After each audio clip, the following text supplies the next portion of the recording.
So how's it going, guys? Time for another progress update on the house. Doing siding. We're on the north end of the house, which is the tallest side, just because of the way the elevation is down below. Elevation doesn't make sense, actually. The way the ground has been manicured down below, it's much lower than the actual bottom plate of the main level. So we're up high on a plank, on ladder jacks off of extension ladders, and now on top of all that I'm about to climb a step ladder that's on top of the plank so I can get up here on the side of the gable end and put my last batten on here.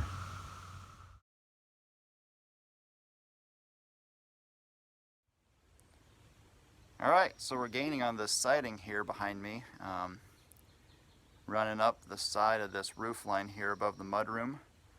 We're probably 2 or 3 boards away from the peak of the mudroom roof, which is right along there. Sorry, there, right through there. Anyways, the lighting's real weird. There's a storm going through the south of us, and this evening sky is really bright and funny.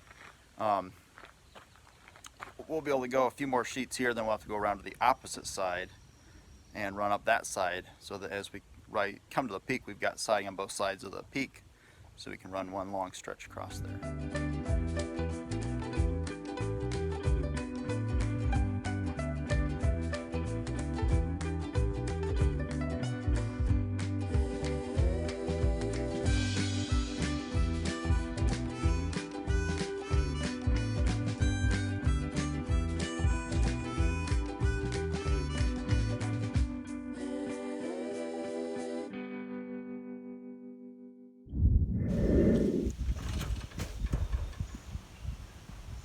Don't mind that vent pipe sticking out of the hole there. It's actually a marker on the inside, so I know where to cut some of the floor joists so I can run that out from a bathroom. So this is the north facing side of the house, 100% done. As you can see, we do all lap all the way up till we hit our gable. And then our gables, we're doing a band board and then board and batten in our gables. Just give it kind of an architecturally pleasing look, if you will. What are you doing here, Nathaniel? Putting up the, what do you call these? Like a starter strip? Yeah. What's the objective of that starter strip? To push out the bottom of the siding. That's right. So instead of it being flat coming down the wall, it cocks it out a little bit so it looks like it's lapped. Yeah. So I guess it'd probably be good to explain to you what I've got going on with the flashing we're doing around our windows. I don't think this is anything too abnormal or out of this world. It's just how we're doing it, so I was going to touch on that real fast. So as we put our windows in, underneath the windows and beyond the bottom of the window, down and to the sides, we use ice and water. And we actually have that coming up and then actually lays in underneath the window here on the other side of the nailing flange, actually on the 2x. I got that underneath each window. These 3 windows are so tight together, it'll actually just be like trim between them, no siding between them. And then between the windows, or along the bottom of the windows and along the top of the windows, we're using what I call flashing tape. It's kind of like an aluminum, really thin aluminum tape. It's got really sticky back. So any moisture would get in between the trim and the window, or between the trim and the siding, would run down. This will lap out, if you will, on top of not this run, probably not the next run, but the run of siding that goes underneath here. The siding will actually go under it, and any moisture will just lap out and come out of the siding. And we do that around the windows and across the top. And as you see, this piece is first, the horizontal piece is second. That way the overlaps. It's always shedding water out, if you will, always shedding water out. So that's kind of what we have going on there. Hopefully that's obvious, or not obvious, but hopefully that's easy to understand and see.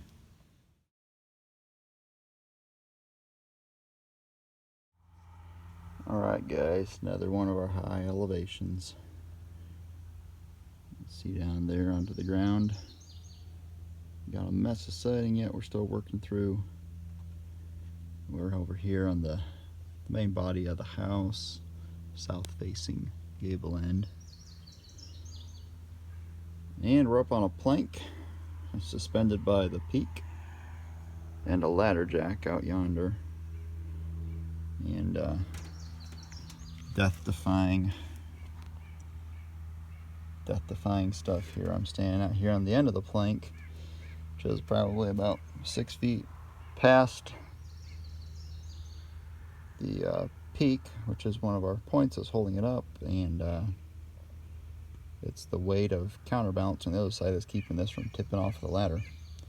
So I just figured out one of my kids' names.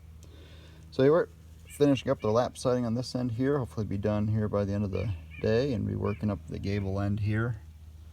This gable end here will be board and batten, just like the other gable ends have all been. And then we'll be on to a whole lot of board and batten on all the sides that get just board and batten siding.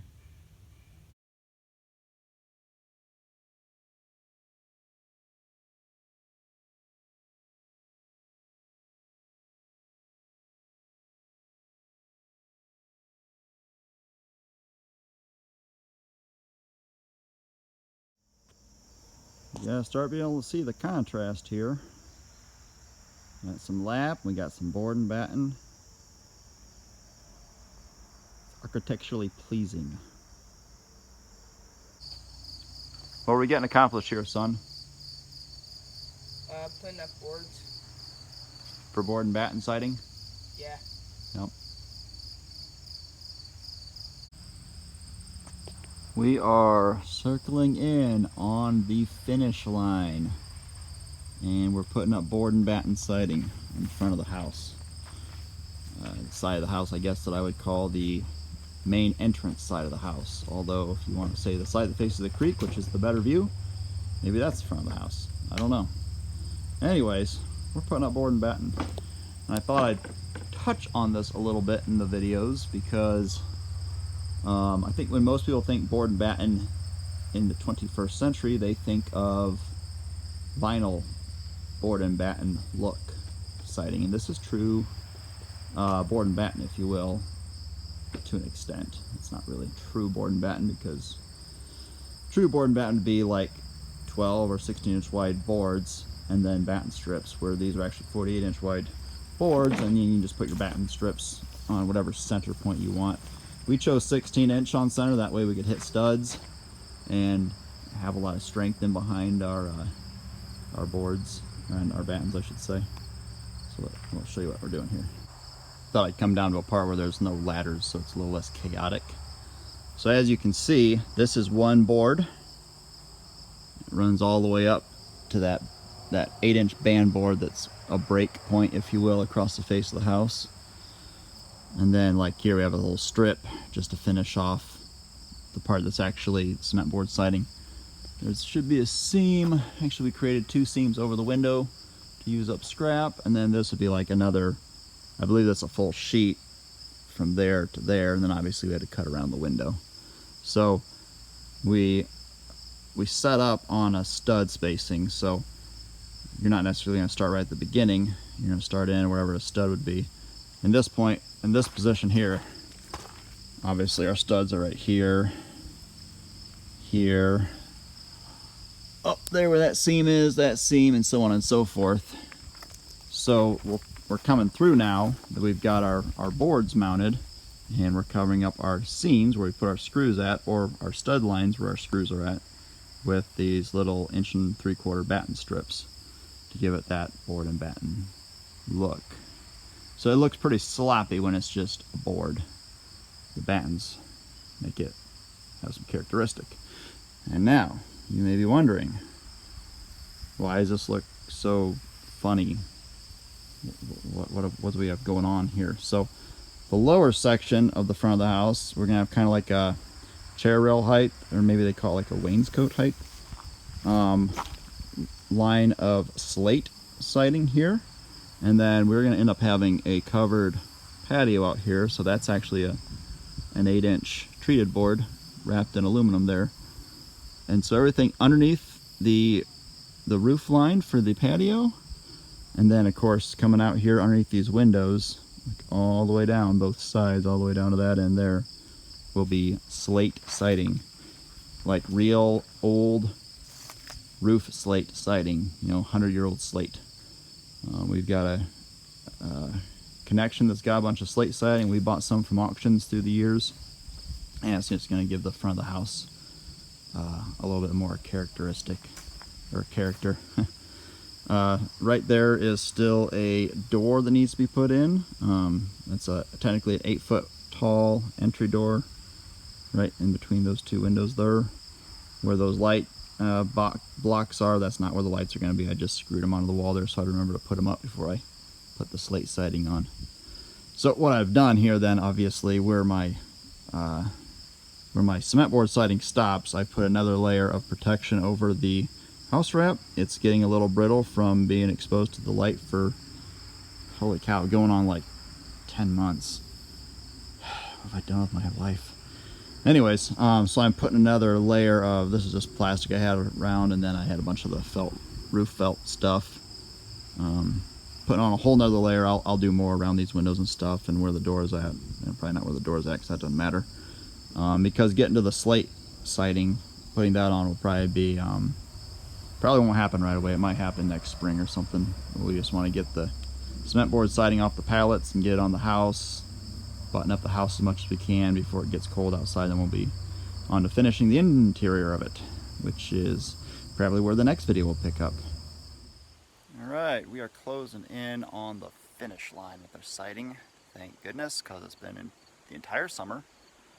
It's funny, actually I started Memorial Day weekend on the siding, and it is currently Labor Day weekend. Tomorrow is Monday of Labor Day, and we're just about done. As you can see above me, you know, why don't I just turn the camera around? Okay, it's probably not apparent, but we are on the basement walkout side of the house. Here's our beautiful forest out here. It's awful sunny. It's about 1 in the afternoon, so color's kind of funky out here. But yeah, there's the woods. So we're on the walkout side, and got all the siding on the main, I would call the main level, or the first level of the basement done. I guess there's only one level of the basement. Ha! But we've got this story above us here to do yet. As you can see, I've got a treated 2x8 there underneath the two sliding glass doors. That is where we're going to attach a deck later on that will extend out here, basically about to like where these two trees are right here, and then just come back towards me. It'll be kind of just a short rectangle, if you will, off the side of the house. So I've got all the siding to do above, basically that treated board. We'll wrap that board in white aluminum so it'll look fancy. One of the big things that took me a very long time out here was that bay window. And this bay window that's not even finished yet, as you can see. I've started doing some of the siding on the bottom so that I could work up the house with my lap siding. Oh shoot, I got a little area of siding over there I need to do still behind the scaffolding. I'm not done yet over here. Whatever. Anyways, this bay window is a little bit simpler to do because I didn't have to build a roof on it. I could just build walls that went straight up to the bottom of our cantilever. And we'll wrap this part in the slate colored roofing metal. That way it kind of matches the roof of that bay window over yonder. So we're getting close. The finish line is near. And I would guess that by the time I decide to make one more video to tie this all together, I'm hoping it is the finished product, and I'm hoping it's within like the next week or two. Because we need to finish the inside before winter.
So that's pretty well going to wrap up this video. As you can see, there are the last few shots of the finished product of the exterior of the house.